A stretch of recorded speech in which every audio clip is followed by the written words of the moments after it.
Mais d'abord, ce matin, c'est votre rendez-vous du vendredi. 3 questions A. 3 questions à Fernand Gontier, ancien directeur central de la police aux frontières. Bonjour Fernand Gontier.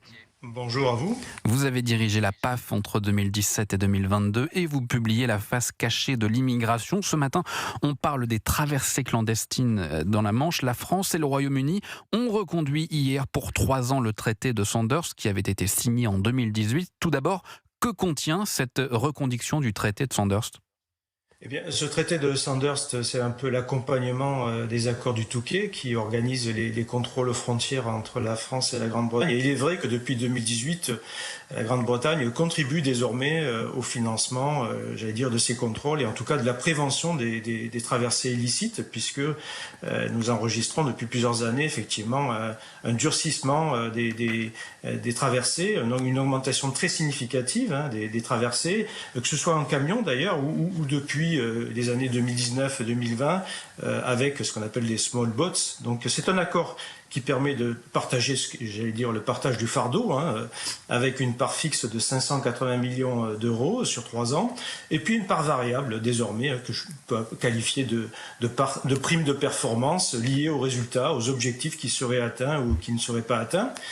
Ces accords permettent d'une part d'augmenter significativement le niveau des effectifs, de participer au financement des effectifs des personnels qui sont en mission de prévention, de surveillance et d'interpellation depuis les plages du nord de la France, et puis de financer des équipements comme des hélicoptères, des heures d'hélicoptères, de la vidéo, des capteurs thermiques, une batterie d'équipements qui permettent d'obtenir une frontière, on va dire, technologique. Fernand Gontier, ce traité est reconduit pour la 3e fois. Quelle est son efficacité ?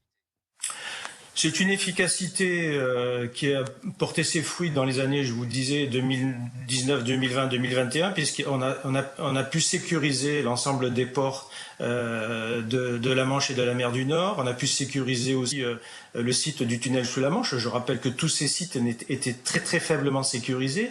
En 2015, j'ai vécu en direct l'intrusion de 2000 personnes sur le site du tunnel sous la Manche. Donc oui, ces accords sont très utiles.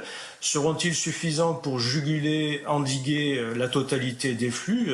Ça reste à démontrer. Fernand Gontier, 3e et dernière question. La relation franco-britannique, est-ce qu'elle fonctionne encore sur l'immigration illégale ? Elle fonctionne, oui, elle fonctionne, mais elle fonctionne un peu moins bien depuis le Brexit. Je pense que ça a été une forme de régression, la sortie de la Grande-Bretagne. Et aujourd'hui, je pense qu'il faut aborder les questions migratoires avec la Grande-Bretagne, non plus seulement sur le plan bilatéral, mais avec l'ensemble de l'Union européenne, parce que c'est une frontière de l'Union européenne et pas seulement une frontière française. Merci beaucoup pour cet éclairage très précis. Fernand Gontier, très bonne journée à vous. Je rappelle que vous étiez le directeur central de la police aux frontières entre 2017 et 2022. Très bonne journée à vous.